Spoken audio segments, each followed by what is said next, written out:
Le gold vient de battre tous les records. Je vais pas te mentir, si t'as loupé l'opportunité, c'est déjà complètement mort. Cependant, il y a une opportunité encore plus profitable qui se cache derrière celle du gold. Et d'ailleurs, j'en ai déjà fait plusieurs milliers d'euros, je vais tout expliquer dans cette vidéo et je vais t'apprendre à faire pareil.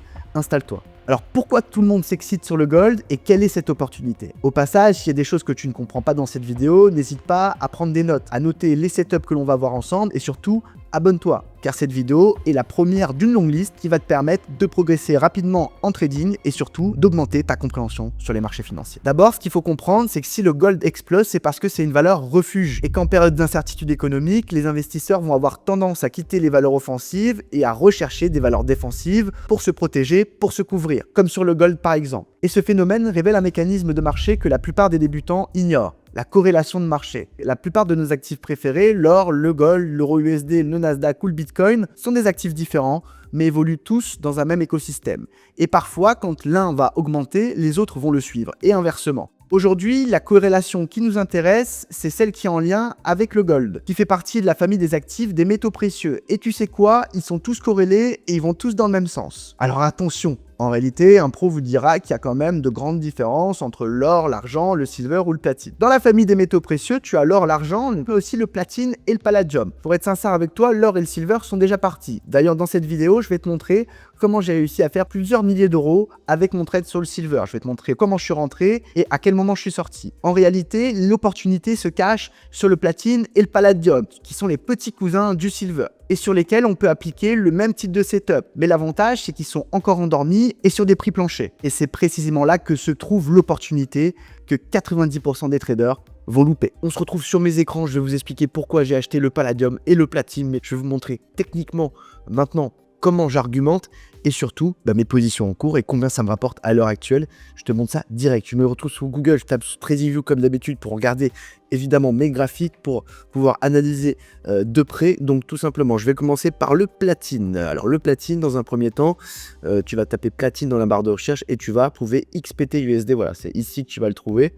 Voilà. Donc le platine, il est intéressant. Vous allez me dire, ouais mais Fab, regarde, il est au plus haut. Non, ce qui est important de faire toujours quand on a des graphiques, les gars, c'est dézoomer. Dans un premier temps, je vais vous demander de vous mettre sur l'unité de temps mensuelle. Chaque bougie que vous voyez représentera un mois de marché. Je considère que le produit va se retourner globalement parce qu'il y a du flux, il y a du momentum haussier, il y a du capital qui rentre sur les métaux précieux comme le silver, comme l'or. Et donc je pense que le platine et le palladium vont aussi en profiter. Donc du coup, on se place sur des unités mensuelles pour la simple et bonne raison que je pense que le retournement va être global. Pourquoi? Regarde, je te montre. On dézoome notre graphique et on se rend compte, regarde, incroyable, que toute cette partie de graphique là, ça représente 10 ans de marché. Voilà, c'est ça qui est important et c'est cette phase qui m'intéresse puisqu'on se rend compte que depuis finalement 10 ans, le platine, il est resté dans une phase latérale, une phase de latéralisation, une phase finalement d'indécision où il n'y a pas de hausse ni de baisse, où finalement il va y avoir plutôt un ping-pong entre deux bornes, c'est-à-dire un échange entre acheteurs et vendeurs au sein même d'une même zone. Mais voilà, patatras, qu'est-ce qui se passe? On est en train de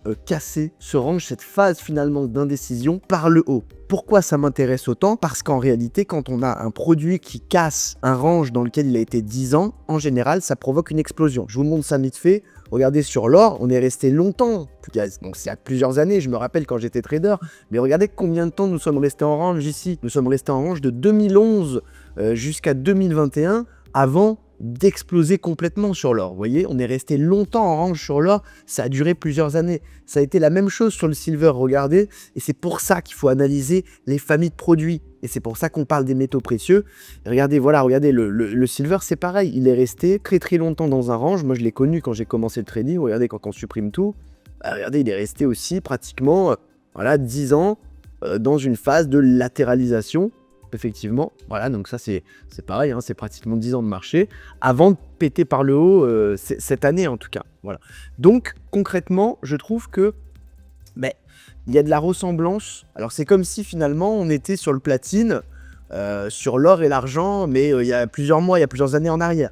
Donc j'estime qu'effectivement, là on est en train de casser une configuration d'indécision qui a duré 10 ans. Et donc en général, quand on casse une configuration d'indécision qui a duré 10 ans, on la casse pas pour rien, et donc je vise les 1800, 2000, mesdames et messieurs, sur le platine. Je vous montre après mes trades évidemment, et je finis sur le palladium évidemment, pareil. La configuration est moins, disons, moins forte, je trouve, que sur le palladium globalement en mensuel, Mais regardez, la zone sur laquelle le palladium est revenu, c'est une zone extrêmement importante, une zone qui a fait office de résistance, regardez, en 2011, ici, d'accord? Une fois, 2 fois résistance, puis après explosion du palladium dans les années 2018, boum, et on est revenu finalement faire des mèches dans cette zone-là qui a été finalement un support depuis 2 ans. Voilà, donc lui c'est pareil, il est dans une phase de latéralisation depuis pas 10 ans mais 2 ans, donc c'est quand même assez costaud, voilà, entre cette zone.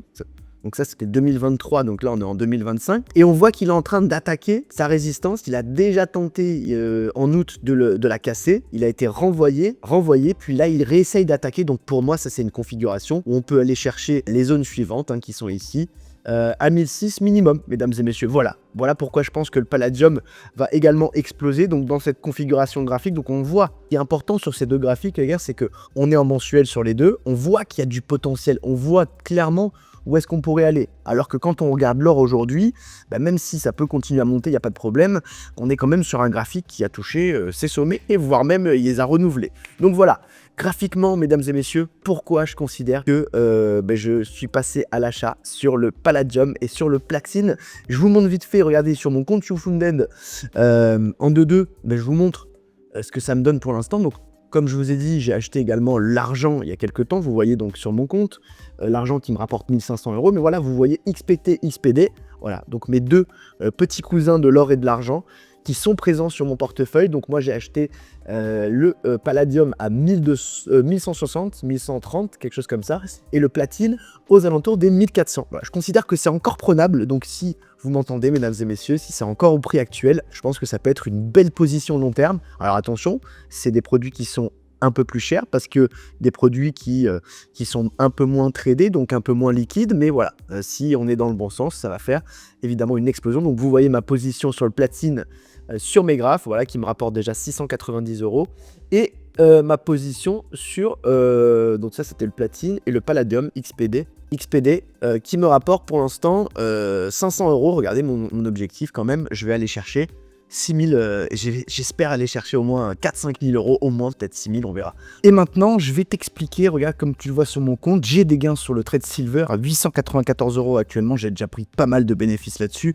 Je vais revenir sur pourquoi j'ai pris cette position, pourquoi je suis rentré, dans quel but, et tu vas voir qu'au final, c'est pas très compliqué et que tu peux reproduire cette méthodologie, cette méthode de trading très facilement de ton côté sur d'autres produits et sur toutes les familles de produits tant qu'il y a une tendance. Je prends tout de suite mes graphiques, donc là je suis sur mon compte évidemment partenaire, donc si vous êtes intéressé évidemment, vous laissez un petit commentaire, mais rapidement, on fait le point sur le silver parce que pour moi, ça a été vraiment un des trades de l'année pour moi parce que comme je suis un swinger, j'ai pas besoin d'avoir 50 000 trades par jour.